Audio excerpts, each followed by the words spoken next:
કાલે આપણે આ સ્વામિનારાયણ હરે તારીખ આજે 25 જુલાઈ 2024 વચનામૃત આપણે આ મધ્યનું 17મું જોઈ રહ્યા છે.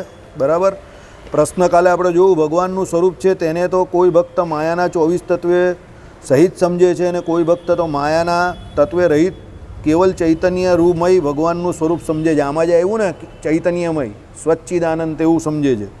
તો એ બે પ્રકારના ભક્ત છે, તેમાં કેની સમજણ ઠીક છે ને કેની સમજણ ઠીક નથી. એટલે માયાના 24 તત્વવાળું કોઈ ભક્ત ભગવાનનું સ્વરૂપ સમજે છે ને કોઈ બીજો ભક્ત તે ભગવાનનું સ્વરૂપ માયાના 24 તત્વ વગરનું સમજે છે. હવે કાલે આપણે એ માયાના 24 તત્વ સમજતા હતા.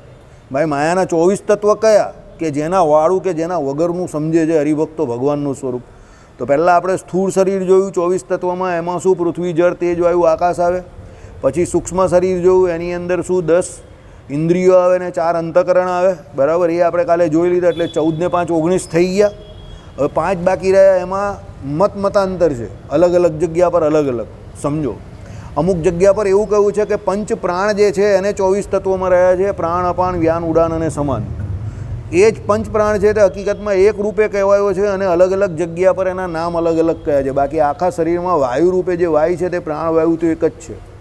એ અલગ અલગ જગ્યા પર અલગ અલગ સ્થાન પર એનું નામ અલગ અલગ છે. અમુક જગ્યા પર એના 10 નામ પણ કયા છે, 10 અલગ અલગ સ્થાન પર. બરાબર. બાકીના 5 જે નામ છે તે ગોપાલભાઈને જ આવડે છે આખી સભામાં, વર્ષો થઈ ગયા આજથી.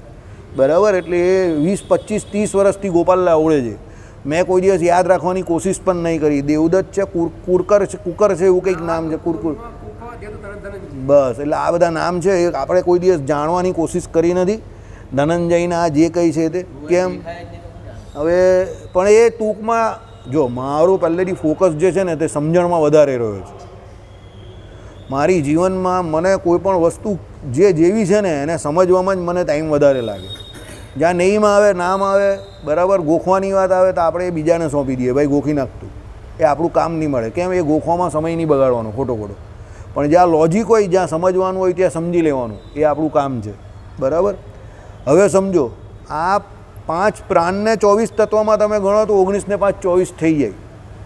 પણ અમુક વિદ્વાનો એવી દલીલ કરે છે કે જે પૃથ્વી જળ તેજ વાયુ અને આકાશ, એમાં જે વાયુ જે કયો છે એ વાયુની અંદર જ પ્રાણવાયુ આવી જાય. તેમાં 5 વાયુ ગણાઈ જ જાય. તો પછી એને સૂક્ષ્મ શરીરમાં લેવાની કોઈ જરૂર નથી. તો એ લોકો સૂક્ષ્મ શરીરમાં પછી શબ્દ સ્પર્શ રૂપ રસ અને ગંધ આ પંચ તન્માત્રાને લઈ જાય. તન્માત્રા એટલે શું છે? વિષય હજુ પૂરેપૂરો એના ફોર્મમાં નથી આવ્યો. વિષયનું આગલું સ્વરૂપ શબ્દ સ્પર્શ રૂપ રસ અને ગંધ જે ઓરિજિનલ વિષય જે અત્યારે તમને બહાર દેખાય છે એનું આગળનું ફોર્મ. એટલે શબ્દની તન્માત્રા, શબ્દ તન્માત્રા રૂપે, સ્પર્શ તન્માત્રા રૂપે. સમજો, શબ્દ સ્પર્શ રૂપ રસ અને ગંધ એ 5 તન્માત્રા જે છે એ તન્માત્રાને 24 તત્વની અંદર ગણે છે. બરાબર. કોઈ મને પ્રેક્ટિકલી પૂછે તો મને આ શબ્દ સ્પર્શ રૂપ રસ અને ગંધવાળો જે મત છે તે વધારે ફાવે છે. એનું કારણ તમને કહું. પેલા વાયુની અંદર તો વાયુ આવી ગયો, તો હવે પાછો એને સેપરેટ પ્રાણ અપાન વ્યાન ઉડાન અને સમાનમાં ગણવો એના કરતાં વધારે આ શબ્દ સ્પર્શ રૂપ રસ અને ગંધ એક અલગ કેટેગરીને જ તમે 24 તત્વમાં ગણો તો વધારે સારી રીતે તમે એ 24 તત્વને સમજી શકો. તો મને પર્સનલી કોઈ પૂછે તો હું એ મતને વધારે પ્રિફર કરું કે શબ્દ સ્પર્શ રૂપ રસ અને ગંધ એ 5 તન્માત્રાને ગણવાની. આમાં 24 તત્વ જે માયાના છે તે ભગવાનના સ્વરૂપમાં છે કે નહીં એની બધી મારામારી છે. હવે પહેલાં એ સમજો કે એ 24 તત્વ ભગવાનના સ્વરૂપમાં છે કે નહીં એ જે મારામારી છે તે અહીંયા અવતાર થાય છે એની હોય કે અક્ષરધામની હોય? અહીંયા અવતાર થાય એની. બરાબર. હું તમને હજુ પણ કહું, પરરૂપને કોઈને પણ ચૈતન્યમય માનવામાં કે દિવ્ય માનવામાં એટલા પ્રોબ્લેમ નહીં થતા હશે. એ તો ભગવાન એ દેખાતા નથી એટલે બધા કંઈ દિવ્ય હશે માની લીધા. શાસ્ત્રો માનતો હોય કે ન માનતો હોય જે હોય તે, કારણ કે આપણે જે આપણી કલ્પનામાં એક ભગવાનનું સ્વરૂપ જે છે તે દિવ્ય જ છે. હા, એટલે એ જે પરરૂપને તો બધા દિવ્ય માનશે, પણ અહીંયા જ્યારે અવતાર લઈને તો અવતારની બહુ માથાકૂટ છે. સમજો. એટલે ઘણા એવા છે જે અવતારને નથી માનતા. બરાબર છે. કેમ નહીં માનતા? તો બધા એવું કહે કે ભાઈ અવતાર કેવી રીતે માનવા? બરાબર. એ અવતાર બી આપણા જેવા જ આવે છે ને જાય છે ને બધી આપણા જેવી જ ક્રિયા કરે છે ને બધી આપણા જેવી દૈનિક ક્રિયા કરે છે. દેહ પણ આપણા જેવો હોય તો પછી એ અવતારને કેવી રીતે માનવા? એટલે એ માઇક પણ ભગવાનને વિશે પણ કલ્પી નાખે છે અને ગરબડ બહુ મોટી કરે છે. એટલે ભગવાને આ વચનામૃતમાં કહ્યું છે કે ભગવાન અહીંયા અવતાર ધારણ કરે છે ત્યારે 24 તત્વે સહિત સમજવા કે 24 તત્વે રહિત સમજવા. આ બેઝિક પ્રોબ્લેમ અહીંયા અવતાર ધારે છે ત્યારે છે. પરરૂપમાં કંઈ છે જ નહીં. કારણ કે પરરૂપ તો માયાથી પર છે, તો એમાં 24 તત્વો હોય કે નહીં હોય એનો કા પ્રશ્ન છે? અને બીજી વાત, એ પ્રશ્ન ઉદ્ભવે ક્યારે? જ્યારે ભગવાન જોયા હોય ત્યારે ને. પરરૂપ કોના બાપે જોયું છે કે એવું કહેવાનું? અવતારેજના તો દર્શન ઘણા બધાએ કરેલા હોય ને, એટલે એ પ્રશ્ન ઊભો થાય. સમજ પડી કે ન પડી? એટલે આ પ્રશ્ન ફક્ત ને ફક્ત અહીંયા તમારે તમારી જાતને અવતાર પૂરતી મર્યાદિત કરો તો વધારે સારું. કારણ કે અક્ષરધામની મૂર્તિ તો સચ્ચિદાનંદ છે, સચ્ચિદાનંદ છે જ, સમજો. પણ અહીંયા જે ભગવાન મનુષ્ય રૂપ કે દેવ રૂપ કે પશુ પક્ષી રૂપે જે અવતાર ધારે એને સચ્ચિદાનંદ માનવું બહુ અઘરું છે એ રૂપને. એટલે પછી અદ્વૈતે નવો એક ગુગલી કાઢ્યો, નિર્ગુણ નિરાકારને સગુણ સાકારને સબલિત બ્રહ્મ. જે માયાથી સબલિત થયેલું છે બ્રહ્મ, એટલે માયાને જેણે એમ કહી કે અજ્ઞાને કરીને સ્વીકારેલી છે, એ પોતાના અજ્ઞાને કરીને જે માયાથી સબલિત બ્રહ્મ છે એમાંથી જ અવતાર થાય છે, એટલે એને સગુણ સાકાર કહી છે. આ અદ્વૈતનો સિદ્ધાંત છે, આપણો નથી ભાઈ. આપણા માટે તો પરબ્રહ્મ તત્વ એક જ છે. અક્ષરધામમાં જે ભગવાન રહ્યા એ જ પરબ્રહ્મ, એ જ પરમાત્મા, એ જ ભગવાન, એ જ નારાયણ, એ જ હરિ, એ જ શ્રી કૃષ્ણ, એ જ વાસુદેવ. બધા અવતાર એમાંથી જ થાય. એ જ સર્વોપરી, એ જ સર્વ કારણનું કારણ. સમજો, એ અક્ષરધામના મધ્યે જે ભગવાન રહ્યા એ જ બધા અવતારનું કારણ. અવતારનું કારણ આ સ્વરૂપ નથી કે અહીંયા જે અંતર્યામી પણ રહ્યા કે આ જળ અને ચેતનમાં જે ભગવાન રહ્યા એ અવતારનું કારણ નથી. એ તો જેવું છે તેવું ને તેવું જ રહી છે. અક્ષરધામનું મૂળ રૂપ જે છે તે જ ભગવાન સંકલ્પે કરીને અહીંયા અવતાર ધારણ કરે છે. અને અવતારનું ના, અવતાર એટલે શું કે ભાઈ અવતારીમાંથી અવતરવું એટલે અવતાર. એટલે એ અવતારી કયું તો અક્ષરધામનું મૂળ રૂપ છે તે અવતારી, અને એમાંથી અવતરવું એટલે અવતાર. હવે એ છે શું તો ભગવાનનું એક્ઝેક્ટ કોપી ટુ કોપી એ બીજું રૂપ જ છે. અવતાર બીજું કંઈ નથી. રૂપ ગમે તે ધારે, અંદર જે છે તે બધું ભગવાનનું મેઇન એને જ. એટલે કલ્યાણ કરવાની સામર્થ્યથી માંડીને તમે જે કંઈ કહેવું તે બધું એ ભગવાનમાં અક્ષરધામના પરરૂપ જેવી જ કેપેસિટી, શક્તિ, સામર્થ્ય બધું એનું એ સેમ જ છે. એ અવતારમાં જરા પણ અણુ સરખો પણ કોઈ ફરક નથી.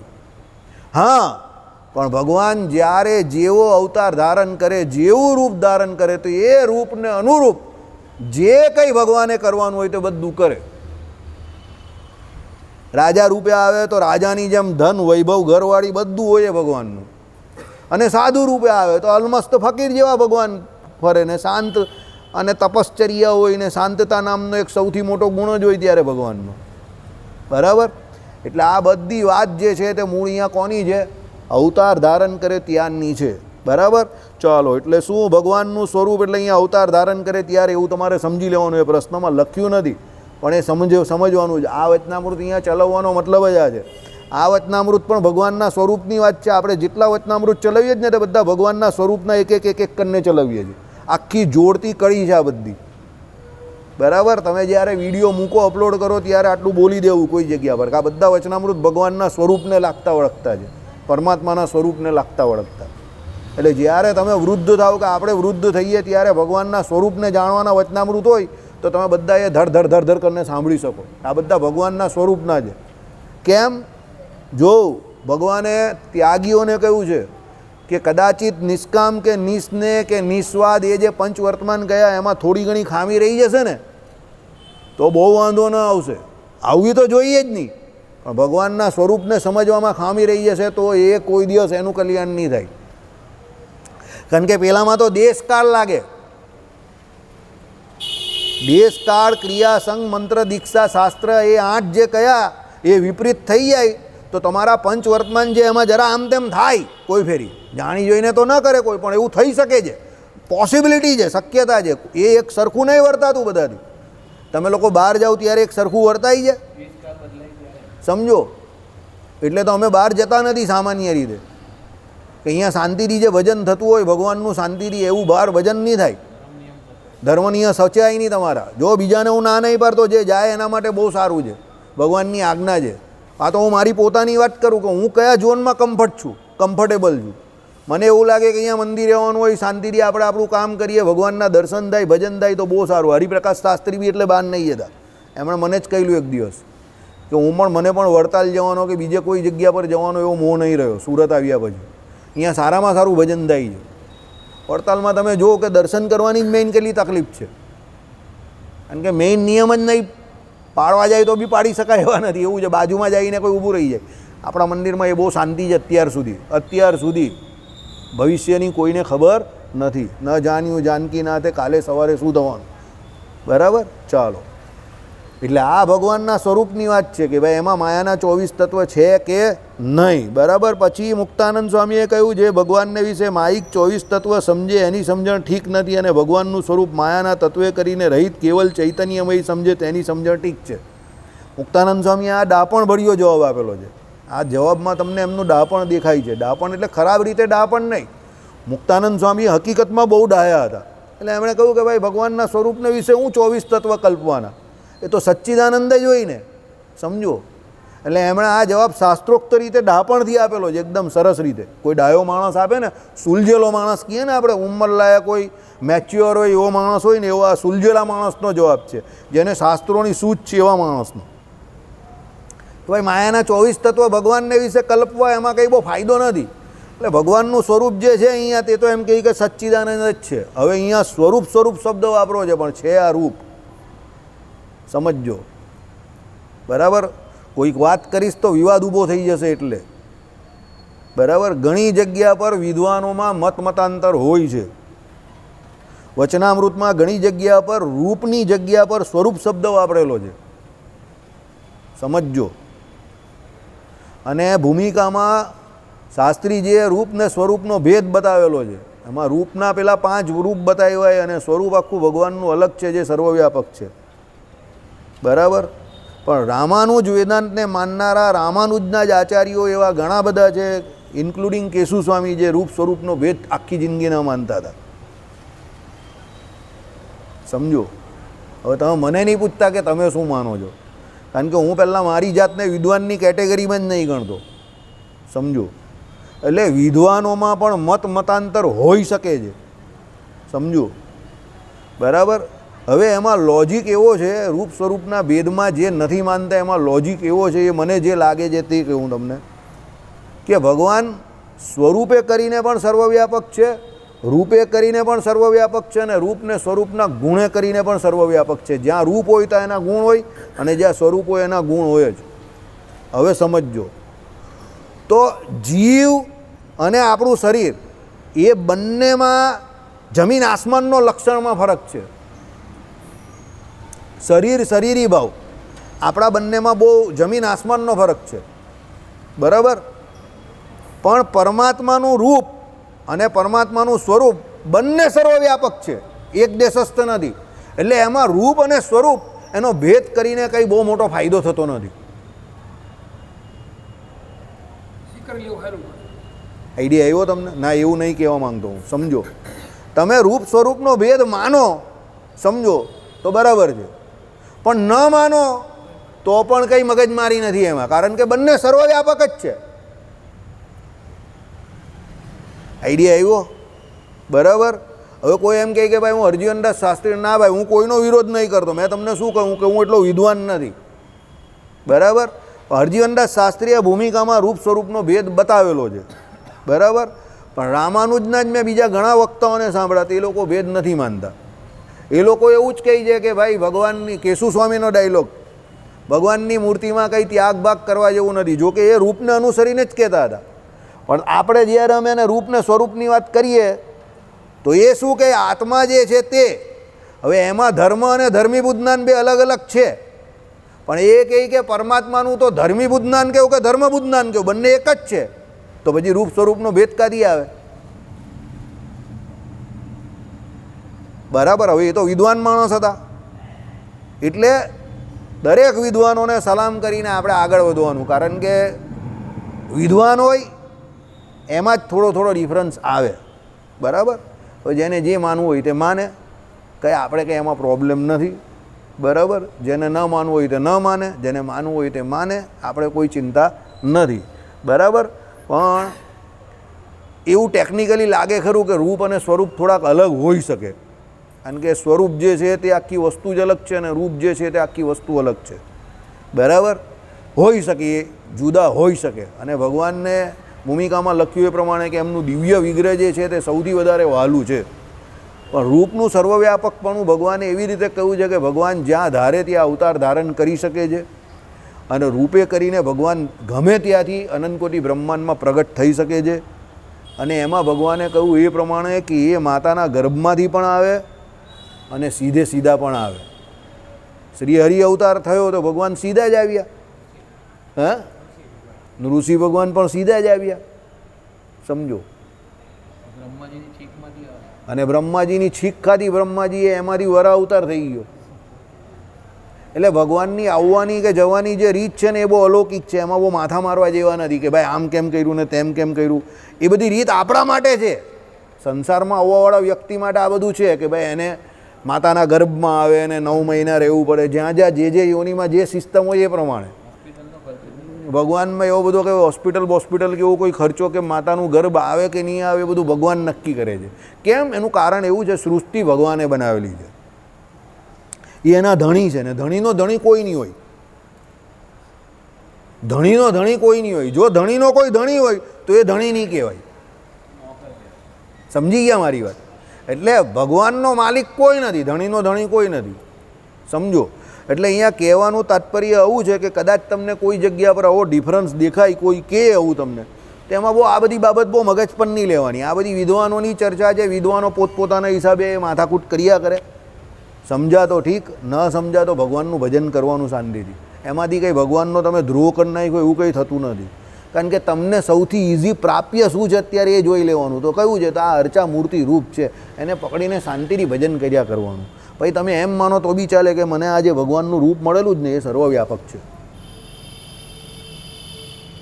ભગવાન સર્વવ્યાપક છે તો એનાથી તમને કોઈ પ્રોબ્લેમ નહીં થવાનો, એનાથી તમારું કંઈ કલ્યાણ નહીં બગડવાનું. અને કદાચ તમે બહુ ભક્તિ કરો ને ભગવાન તમને કંઈ સમાધિ બમાધિ કરાવે તો જે હકીકત હશે તે તમને ભગવાન બતાવી દેશે. બરાબર? એટલે પુસ્તકમાંથી તો આ બધા ઝઘડા આખી જિંદગી ચાલતા જ રહેવાના. પેલો કે આમ છે ને પેલો કે આમ છે, પેલો કે આમાં આમ લખેલું જ ને પેલો કે આમાં આમ લખેલું છે. એટલે એ બધું ચાલતું જ રહેવાનું. સમજી ગયા? શાસ્ત્રના અર્થો જે છે તે જીવનને જ્યાં સુધી વ્યવસ્થિત કરે અને આપણે ભજન ભક્તિમાં આગળ આવીએ ત્યાં સુધી એને બરાબર લેવાના. પછી જ્યાં બધી હુસાતુસીની વાત આવે કે આમાં આમ જ આવે ને પેલામાં પેલું જ આવે, અને આપણે એને લોજિકલી વિચારી જોવાનું જરા કે આનાથી કંઈ આપણા જીવનમાં કે કંઈક સિદ્ધાંતમાં કે કંઈક આપણા ભજનમાં કંઈક ફેર પડે એવું છે. એવું લાગે કંઈ બહુ ફેર પડે એવું નથી, ખાલી ખેંચતાન કરે છે.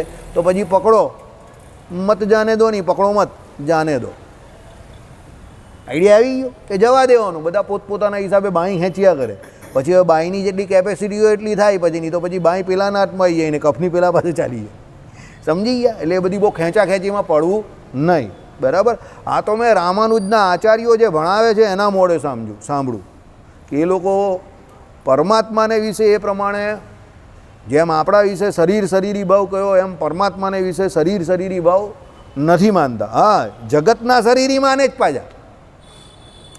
જીવ અને જગતના શરીરી એ પરમાત્માને માને છે પાછા, પણ એ ભગવાનનું રૂપ અને ભગવાનનું સ્વરૂપ એ પ્રમાણે શરીરી ભાવ જે આપણા વચ્ચે છે એવો નહીં માનતા. બરાબર છે?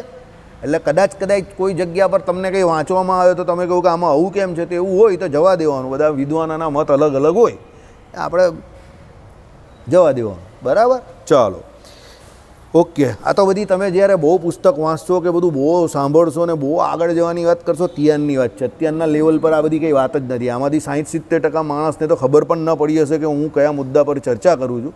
બરાબર? પણ આ તો તમને અત્યારથી આગમચેતી એમ આ સંજયને ખબર પડી હશે, આ તમને ભાઈ ખબર પડી હશે, આ દીપકને થોડી ખબર પડી હશે, જીગનને પડી હશે, તેમને થોડી ઘણી ખબર પડી હશે, આ ગોપાલને પડે. બસ બીજા કોઈને બહુ કંઈ ખાસ ખબર નહીં પડી હોય. ધનસુખભાઈને રૂપ સ્વરૂપમાં નહીં ખબર પડે એટલી ખાસ. ચાલો, કારણ કે એના માટે ભૂમિકા જેણે વાંચી હોય એને આધ્યાત્મિક તત્વ આખ્યાનમમાં પણ કદાચ રૂપ સ્વરૂપના ભેદ વિશે વાત નહીં કરી. ભૂમિકા જે છે એમાં જ એ વાત કરેલી છે. એટલે ભૂમિકા બહુ અઘરી છે. એટલે ધનસુખભાઈએ કદાચ ભૂમિકા વાંચેલી જ તમે આખી? હા, એટલે એમને પણ બહુ ખાસ એમાં રુચિ ન પડે, સમજ ન પડે એટલે રુચિ ન પડે. સમજો? એમાં એવી રીતે નહીં આપણે કહેતા કોઈને તુચકારીને કે ભાઈ તને સમજ નહીં પડે, તું તુચ્છ માણસ છે, કે તું અભણ છે, કે તને આમ, એવું નહીં કહેતો હું. આમાં શું હોય, ઘણા ટોપિક કે ઘણા મુદ્દે એવો હોય કે તમને એ ટચ કરવાની ઈચ્છા નહીં થાય. તમને એમ થાય કે ભાઈ આ જો આપણા માટે નથી ભાઈ, ને તમે ટચ નહીં કરો એટલે તમને ન ખબર પડે. પછી એ તમારામાં યુઝ ટુ થઈ જાય. હવે ભાઈ પહેલી વખત ઈચ્છાપુર ગયેલા તો એમને બહુ દૂર લાગ્યું હશે, હવે તો આંખ મીચીને બી ઈચ્છાપુર પહોંચી જાય, ગાડી ત્યાં જ પહોંચી જાઉં ને. કેમ, હવે રોજનું થઈ ગયું ને. હા, એટલે એવું. એટલે એક વખત ભૂમિકા તમે 3 વાર વાંચી નાખો તો રોજની થઈ જાય. પછી ના, ચાલતા નહીં જવાય. ચાલો, પછી શ્રીજી મહારાજ બોલ્યા છે. એટલે અહીંયા જે શું કહ્યું કે ભાઈ આ સ્વરૂપની વાત કરેલી છે, પણ એમાં રૂપ જ સમજવાનું છે, બરાબર. પછી શ્રીજી મહારાજ બોલ્યા છે સાંખ્યવાળે 24 તત્વ કયા છે, અને સાંખ્યને મતે 23 તત્વ અને 24મો ક્ષેત્રજ્ઞ જે જીવ વિશ્વરૂપ ચૈતન્ય છે એ રીતે 24 તત્વ કયા છે. કેમ જે ક્ષેત્રજ્ઞને તો અન્ય આશ્રયપણું છે, તે ક્ષેત્રજ્ઞ વિના ક્ષેત્ર કહેવાય નહીં, ને ક્ષેત્ર વિના ક્ષેત્રજ્ઞ કહેવાય નહીં.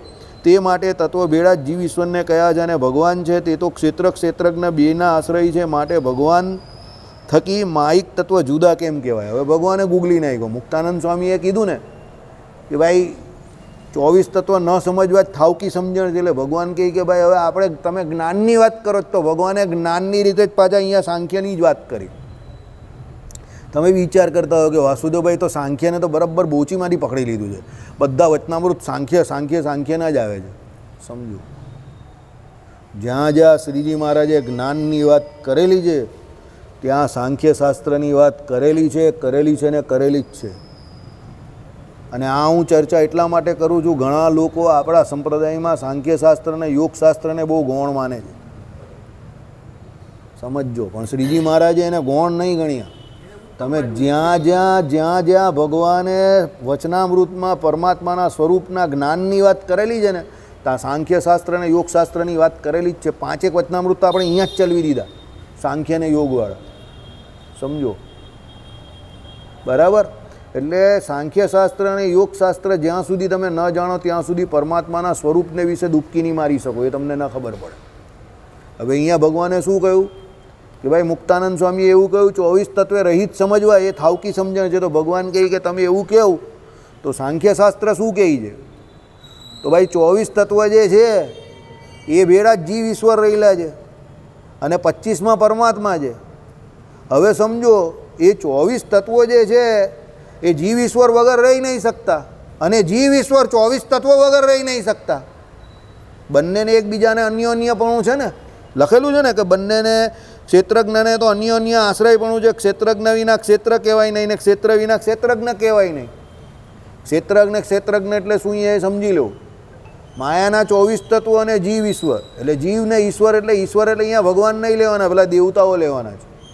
હવે તમે સમજો, માયાના 24 તત્વ તમે જોઈ લીધા, આપણે હમણાં જે વાત કરી તે. હવે એ માયાના 24 તત્વ કામ ક્યારે કરે? એની અંદર જ્યારે જીવ રહેલો હોય તો કામ કરે ને. જીવ નહીં હોય તો એ 24 તત્વો એકલા થોડું કંઈ કામ કરી શકવાના છે. અને એકલો જીવ હોય ને એને 24 તત્વો નહીં હોય તો એકલો જીવ પણ કંઈ કામ નહીં કરી શકતો. જીવ પણ કેવો છે? ગતિ વગરનો છે. જીવ વાયુ એ કરીને ઉપર જાય છે.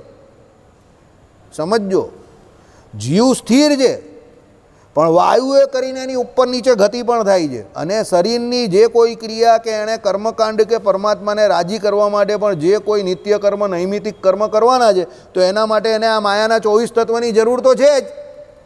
એટલે જીવ જે છે એને ક્ષેત્રજ્ઞ કયો, અને એનું ક્ષેત્ર કયું? તો આ માયાના 24 આ જે તત્વો, એટલે એ એનું ફિલ્ડ કયું. સમજો, અને એ ફિલ્ડર કયો? બરાબર.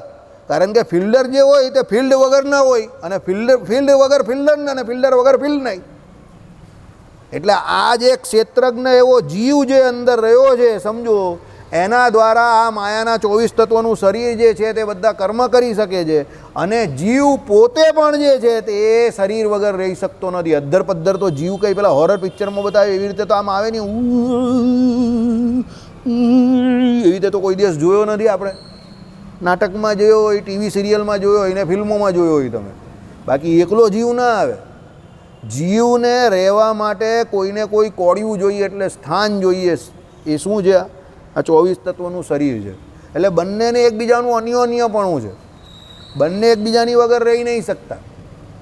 સમજો, હવે એટલે સાંખ્યશાસ્ત્ર શું કહે છે કે ભાઈ અમે તો એ 24 તત્વો ભેરા જ જીવ ઈશ્વરને માની લઈએ છીએ, કારણ કે બંનેને એકબીજાની જરૂર છે, બંને એકબીજા વગર કંઈ નહીં કરી શકતા.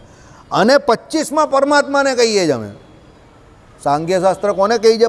પરમાત્માને 25માં કહે છે. તે શું કહે છે કે ભાઈ જીવ ઈશ્વરને એ તત્વો ભેળા અને ભગવાન છે તે તો ક્ષેત્રજ્ઞ બેયના આશ્રય છે, માટે ભગવાન થકી માયક તત્વ જુદા કેવી રીતે હોય? હવે ભગવાન જે છે તે અંદર રહેલો જીવ અને આ 24 તત્વોનું શરીર એ બંનેના આશ્રય છે, કારણ કે એની અંદર અંતર્યામી પણ એ જીવની અંદર એ ભગવાન રહ્યા. પણ પછી તમે માંડા પડો તો એમાં કોનો વાંક? અને કોણ તમને માંદું પાડે? આપણે માંડા પડીએ તેમાં વાંક કોણ અને તમને માંદું પાડે કોણ? સમજો, રીત સમજો. પહેલાં જીવ અંદર રહ્યો તો જીવ તો તમે પોતે જ છો, તો તમે તો એવું ઈચ્છો નહીં કે તમારું શરીર માંદું પડે. તમે તો એવું જ ઈચ્છો કે તમે ઝેર પી જાઓ તો બી જીવતા રહેવું. કોઈ જીવ એવું થોડું ઈચ્છે કે એના શરીરનું ખરાબ થાય. તો જીવ તો એવું કે ઈચ્છતો નથી કે ભાઈ મને કોરોના થાય, મને થઈ લો. તો મારો જીવ તો એવું ઈચ્છતો નહીં હતો કે મને કોરોના થાય. તો કોરોના થયો કેવી રીતે? અંદર રહેલા પરમાત્માને કારણે. એટલે પરમાત્માએ મને કોરોના કર્યો ના, હું કોઈના સંપર્કમાં આવ્યો અને એને કારણે મને કોરોના થયો એ વાત સાચી, પણ અંદર પરમાત્મા કર્મફળ પ્રદાતા 100% ખરા.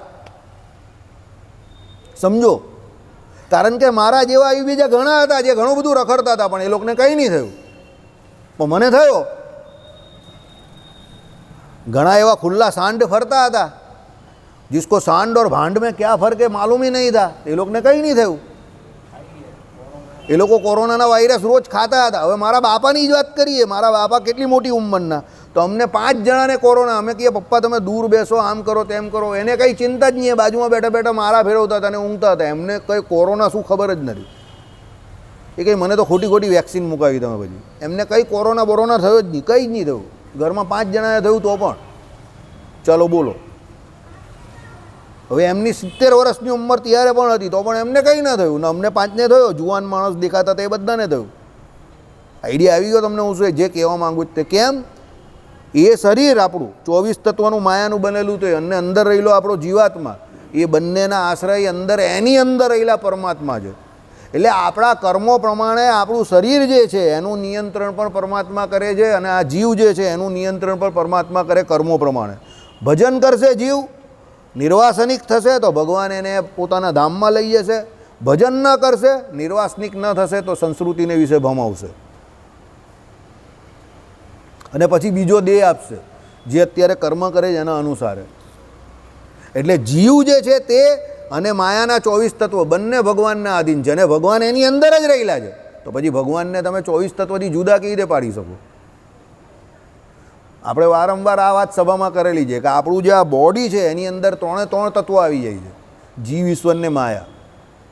બહાર 24 તત્વો માયાના, એમાં તમે સ્થૂળ દેહ તો જોઈ જ શકો છો, બાકીનું બધું અંદર રહેલું છે સમજી ગયા તમે ગઈકાલે.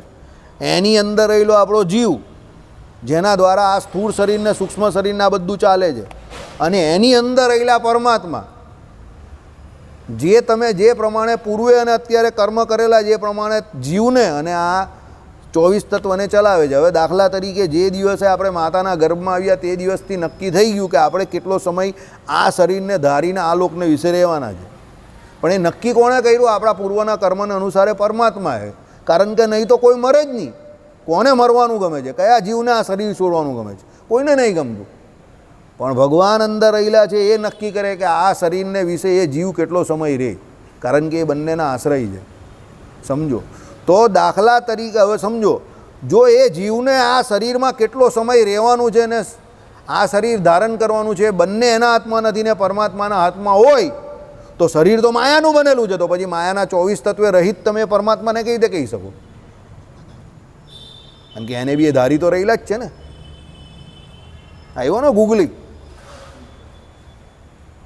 કારણ કે એને બી એ ધારી તો રહેલા જ છે ને. સમજો. હવે દાખલા તરીકે તમે જ્યારે 24 તત્વને ક્ષેત્ર તરીકે ગણો તો ક્ષેત્રજ્ઞ જીવને ગણો, પણ તમે જ્યારે જીવ અને 24 તત્વો એ બંનેને ક્ષેત્ર તરીકે ગણો તો ક્ષેત્રજ્ઞ તો કોણ થઈ જાય? અહીંયા પરમાત્મા ક્ષેત્રજ્ઞ થઈ જાય. કેમ? કારણ કે એ બંનેને ધારીને રહેલા છે. હવે એ બંનેને ધારીને રહેલા હોય તો તો એ જીવ અને માયા બંનેથી જુદા છે, પણ બંનેથી જુદા પાડી શકાતા તો છે જ નહીં, કારણ કે સાથે ને સાથે જ છે. બંને તત્વ જે છે જીવ અને માયા એ બંને કોના નિયંત્રણમાં છે? પરમાત્માના નિયંત્રણમાં છે. તો પછી ભગવાનના સ્વરૂપને માયાના 24 તત્વે રહિત કેવી રીતે કહેવું? કારણ કે એ તો એની સાથે જ જોડાયેલા છે.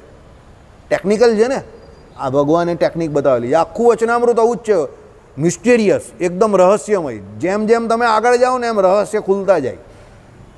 સમજો, બરાબર? એક લાઈન વાંચી લઈએ. અને જેમ આકાશ છે તેને વિશે 4 તત્વ રહ્યા છે, તો પણ આકાશને કોઈનો દોષ હરતો નથી, તેમ પરમેશ્વરના સ્વરૂપને પણ માયિક તત્વનો એકે દોષ હરતો નથી. એવું જ ભગવાનનું સ્વરૂપ છે. પાછા એ ભગવાન અંદર રહ્યા તો કેવી રીતે આકાશ જેમ 4 તત્વોમાં રહ્યો એ આપણે આગળ વચનામૃતમાં સમજી લીધું.